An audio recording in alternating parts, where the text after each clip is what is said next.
So let us consider सम input. तो अपन जो input ले रहे हैं वो ले रहे हैं, ये मशीन वर्क करेगी। तो सबसे पहले तो इनिशियली जैसे ही आप इस मशीन में एंट्री मारते हैं, आप रहते हैं क्यू नॉट स्टेट पे। तो एट टाइम टी नॉट, जो स्टार्टिंग टाइम है, यहाँ पे आप क्यू नॉट स्टेट पे होते हैं। और जब आप जीरो को क्यू नॉट पे डालते हैं, मीन जीरो आप डालते हैं क्यू नॉट पे, तो आप रहते हैं you will remain eight Q naught state. तो ये हो गया। जब आप वन ऑन क्यू नॉट डालते हैं और वन ऑन क्यू नॉट डालते हैं, तो one one on Q not डालते हैं तो आप क्यू वन पे मूव करते हैं ये। और यहाँ पे आपको आउटपुट क्या मिलता है? जब वन डालते हैं तो वन आउटपुट मिलता है। यहाँ जीरो पे भी कंसीडर कर लेते हैं, आउटपुट क्या मिला। तो जीरो ऑन क्यू नॉट, तो zero on Q naught will get output zero. तो ये हो गया।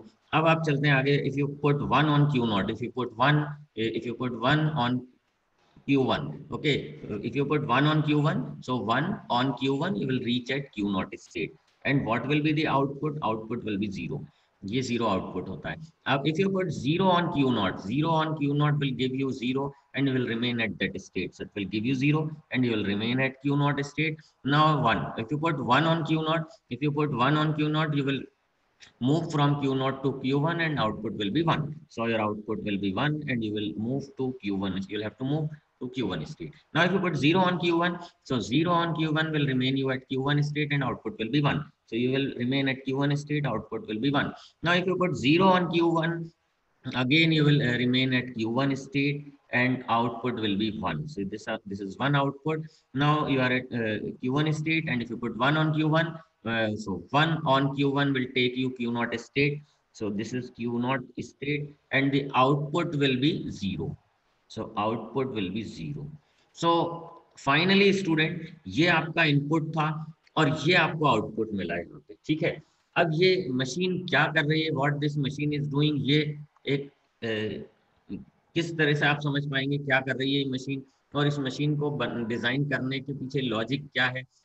तो पहले आप अगर ये समझ पाए कि ये क्या क्या इनपुट दिया था, क्या आउटपुट मिला, और उसके बाद अपन समझते हैं कि इसकी क्या डिजाइन है। तो इस तरह से अपन देखेंगे। तो ये सबसे पहले आप देखें कि इसमें इस मशीन में जो स्ट्रिंग है, आपको देख इसमें टाइम का यूज हो रहा है, ठीक है। Sometimes time is use, sometimes time is not use. So here in this machine time is being use. Okay, तो यहाँ पे आप टी नॉट पे रहते हैं, तो आपको जो आउटपुट मिला जीरो। तो अब मैं यहाँ पे आपको खुलासा करता हूँ कि ये मशीन जो है पैरिटी चेकर मशीन है, ठीक है। पैरिटी चेक करती है, moreover it checks even parity. तो पैरिटी चेकर इस मशीन का नाम है और ये इवन पैरिटी चेक करती है। तो अब देखिए, आप जब आपके पास जीरो है तो आपकी पैरिटी मींस क्या कर रही है, ये देखते हैं। अभी जीरो है तो आपकी पैरिटी आपको मिल रही है जीरो। यहाँ पे आप जीरो और वन आपने कंसीडर किया है, तो आपको यहाँ क्या मिल रहा है, वन मिल रहा है, ठीक है। मींस यहाँ पे आप इवन पैरिटी में है, यहाँ आप ऑड पैरिटी में है। आगे देखते हैं स्टूडेंट, अगर आप इस पॉइंट पे हैं तो यहाँ पे आप कौन सी पैरिटी में रहते हैं। यदि आप इस पॉइंट पे हैं अभी, तो ये इवन पैरिटी में है। इस पॉइंट पे हैं आप, तो अभी आप ऑड पैरिटी में है। Odd yes sir. पैरिटी में क्यों है? क्योंकि ये यहाँ से यहाँ तक कंसीडर करेगा पूरा इनपुट। जीरो और वन इनपुट है, माने नंबर ऑफ वन कितने हैं, वन है, तो you are in odd parity.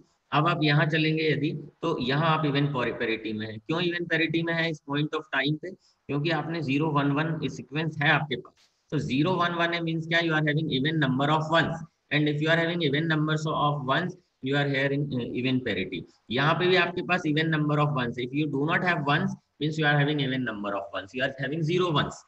So this is even, zero is even. So even number of ones, however it is zero. So you are in even parity. You are having odd number of ones. Zero one means you are having number of one is one. So you are in odd parity. Now let us check at this point of time. तो यहाँ पे आपके पास student zero one one zero है, means number of one two है, और means आप you are in even parity. तो ये आपको दिख रहा है। अब स्टूडेंट यहाँ पे देखेंगे क्या, यहाँ पे आपको वन आउटपुट मिला है, मतलब आप ऑड पैरिटी में है। अब लेट अस चेक कि वन एक ये है, 1, 2, 3. So you are having three number of ones, that is odd. So or you are in odd parity, means 1 represents the odd parity, 0 represents the even parity. अब आप इस point of time पे चलेंगे तो यहाँ पे क्या है कि 1 मिला है आपको, मीन्स आप कौन सी पैरिटी में है, ऑड पैरिटी में। तो लेट अस चेक। आपको इनपुट यहाँ से यहाँ तक पूरा चेक करना पड़ेगा, T6 के पहले तक क्या क्या इनपुट हो चुकी है सीक्वेंस। तो यहाँ टाइम का यूज हो रहा है। अब देखेंगे आप यहाँ से काउंट करेंगे, यदि यहाँ से काउंट करेंगे तो ये जो है ये वन है। तो one two three means you are having three number of ones, means you are in odd parity. and you are getting this is the reason you are getting 1 here. So you are in odd parity.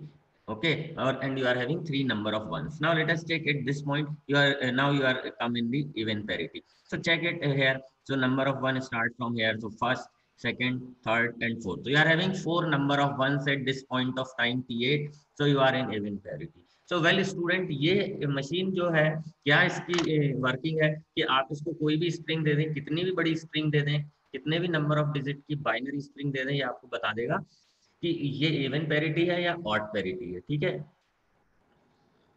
तो अब student इस चीज को ध्यान में रख के machine design कर रहे हैं आप, तो स्टेट ट्रांजिशन आएगा यहाँ पे, ट्रांजिशन ये हो गया।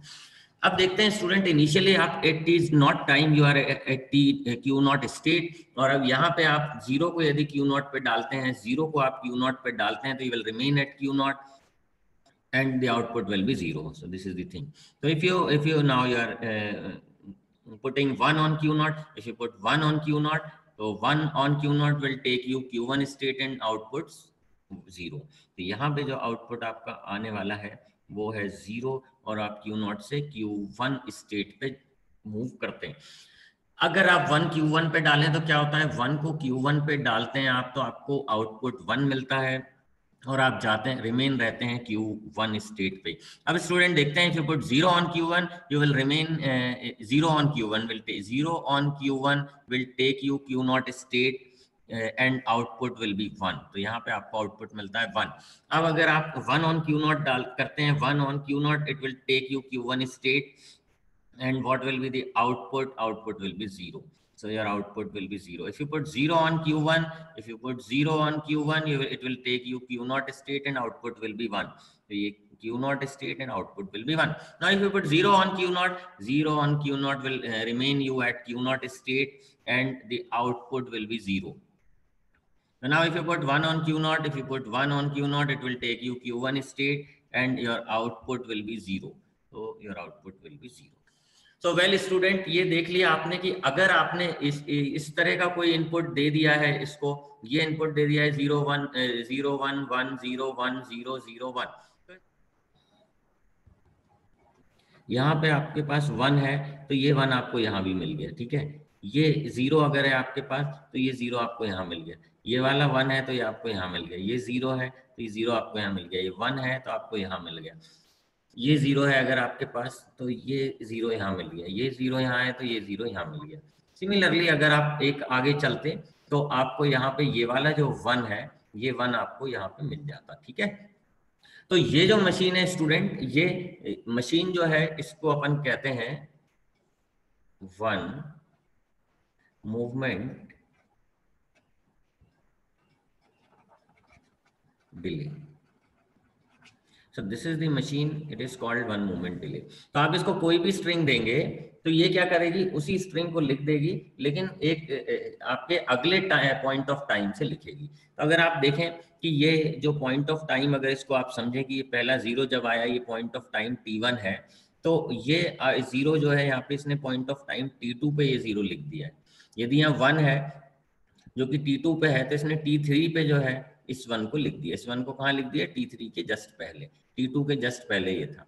तो it is this machine is called 1 movement delay. देखते हैं कि क्या मशीन है और समझते हैं इसको क्या है। तो ये जो रिकॉग्नाइजर है, पहली चीज है मशीन। यहाँ पे ऑब्वियसली आपके पास इनपुट होगा, तो क्या इनपुट होगा वो देख लेते हैं। तो यहाँ पे जो आपके पास इनपुट होगा, आप वैसे भी देख के बता सकते हैं। तो यहाँ जो इनपुट होगा आपके पास A और B होगा, तो ये आपका इनपुट है। यहाँ पे कोई आउटपुट आपके पास नहीं होगा, तो आउटपुट जो है आपके पास नहीं होगा, आउटपुट नहीं होगा आपके पास।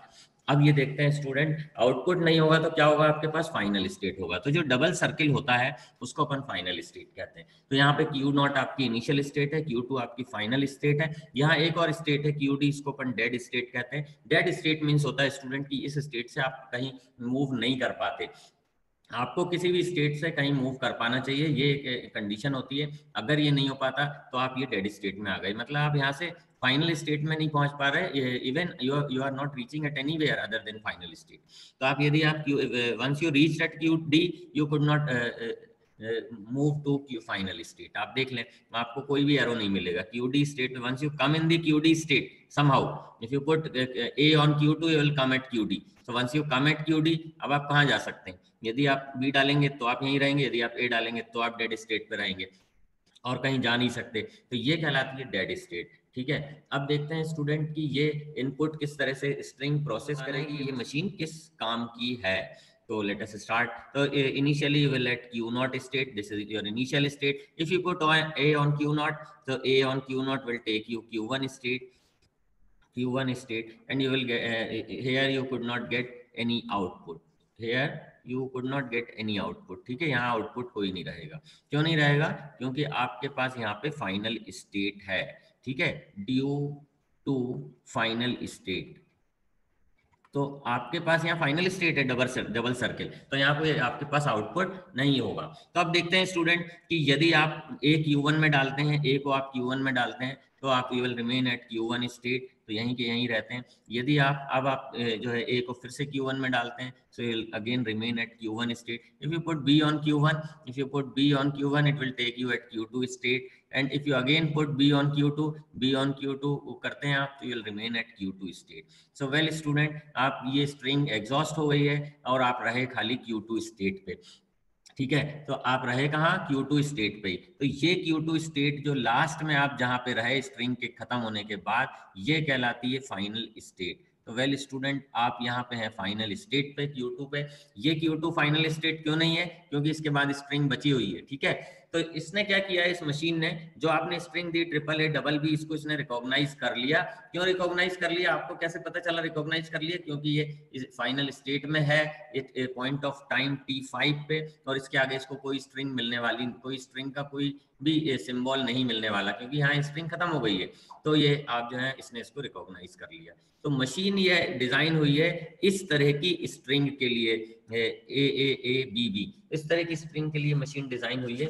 अब स्टूडेंट ये पता करना है कि ये क्यों, ये किस तरह की मशीन है, क्या कर रही है। तो अपन बहुत जल्दी से देखते हैं स्टूडेंट। यदि आपको कोई स्ट्रिंग ऐसी मिल जाए कि ए और ए मिल जाए स्ट्रिंग, तो ये मशीन एक्सेप्ट करेगी क्या या नहीं करेगी, देखते हैं अपन। तो यार initially you eight Q0 state, Q0 में ए अगर डालते हैं आप, तो कहाँ जाते हैं? Q1 में जाते हैं। अब आप Q1 में ए डालते हैं तो आप Q1 पे ही रहते हैं। ठीक है, यदि आप ए को फिर से Q1 में डालते हैं तो फिर से आप Q1 पे ही रहते हैं। वेल स्टूडेंट, यहाँ पे ये स्ट्रिंग आपकी खत्म हो चुकी है और आप फाइनल स्टेट पे पहुंचे नहीं है, आप Q1 स्टेट पर ही हैं। तो आप ये, और Q1 फाइनल स्टेट नहीं है, तो इसलिए ये स्ट्रिंग को इसने डिस्कार्ड कर दिया है, डिस्कार्ड कर दिया। तो स्टूडेंट, मशीन ने इस स्ट्रिंग को एक्सेप्ट नहीं किया, इस स्ट्रिंग को एक्सेप्ट कर लिया। अब एक और स्ट्रिंग देख लेते हैं, छोटी सी स्ट्रिंग लेते हैं अपन, जो कि है ABA। तो अब ले लिया स्टूडेंट ABA स्ट्रिंग। इनिशियली आप Q0 पे हैं, अगर आप A Q0 पे डालते हैं तो आप Q1 पे पहुंच जाते हैं। अगर आप B Q1 पे डालते हैं, B को Q1 पे डालते हैं तो आप Q2 पे पहुंच जाते हैं। अगर आप A को Q2 पे डालते हैं, तो A को Q2 पे अगर डालते हैं आप, तो आप पहुंच जाते हैं QD स्टेट पे। तो यहाँ तो वैसे ही स्टूडेंट आप QD पे पहुंच गए। अब यहाँ से कहीं स्ट्रिंग एग्जॉस्ट होना तो एक अलग बात है, दूर की बात है। आप QD से कहीं किसी दूसरी स्टेट पे नहीं आ सकते, डेड स्टेट है। तो ये स्ट्रिंग भी जो है मशीन ने एक्सेप्ट नहीं करी है, ये भी एक्सेप्ट नहीं करी, ये स्ट्रिंग भी एक्सेप्ट नहीं करी, ये स्ट्रिंग वाले स्टूडेंट मशीन ने एक्सेप्ट करी है। अब ये एक छोटी सी स्ट्रिंग और देखते हैं स्टूडेंट। ये एक छोटी सी स्ट्रिंग है जिसको अपन देखने वाले हैं। ये स्ट्रिंग है BAA। अब देखते हैं ये मशीन एक्सेप्ट करती है या नहीं करती। तो इनिशियली आप Q0 पे रहते हैं, Q0 पे अगर B डालते हैं, तो जैसे ही आपने Q0 पे B डाला, इसने आपको डेड स्टेट पे फेंक दिया, जो कि QD है। अब स्टूडेंट, अब ये स्ट्रिंग तो पूरी हुई नहीं है, वो तो है ही है, और फाइनल स्टेट पे आप पहुंच ही नहीं पा रहे, QD से आगे बढ़ेंगे नहीं। तो ये स्ट्रिंग को भी मशीन ने डिस्कार्ड कर दिया, रिजेक्ट कर दिया है। सो वेल स्टूडेंट, ये मैंने आपको बता दिया कि मशीन ने इस स्ट्रिंग को एक्सेप्ट किया है, बाकी सभी स्ट्रिंग को इसने डिस्कार्ड किया। स्टूडेंट देखेंगे इस इधर पे अगर, तो यहाँ पे जो है एनी नंबर ऑफ एज है, उसके बाद एनी नंबर ऑफ बीज है, इसलिए इसने इसको एक्सेप्ट कर लिया, इस स्ट्रिंग को एक्सेप्ट कर लिया। इस स्ट्रिंग को मशीन ने एक्सेप्ट नहीं किया क्योंकि यहाँ पे एनी नंबर ऑफ एज तो है, लेकिन एनी नंबर ऑफ बीज नहीं है। तो एटलीस्ट 1 नंबर ऑफ एज और 1 नंबर ऑफ बीज होना चाहिए। यहाँ पे आप देखेंगे तो आपके पास जो है number of a, number of b, तो ए के बाद बी तो फॉलो हो रहा है, लेकिन फिर ए आ गया, तो यहाँ आप डेट पे पहुंच गए, तो ये डिस्कार्ड हो गई। अब यहाँ देखेंगे तो any number of a's followed by any number of b's, तो ये स्टार्ट ही बी से हो गई, गलत हो गई, तो यहाँ QD स्टेट पे पहुंच गई। स्टूडेंट, आप यहाँ पे भी देख सकते हैं जैसे, तो ये क्या है आपको इससे पता चल रहा है, यहाँ इनिशियल स्टेट से आपने एंट्री मारी और इसके बाद आपने एक ए डाला, तो एटलीस्ट एक ए होना चाहिए आपकी स्ट्रिंग में यहाँ से यहाँ।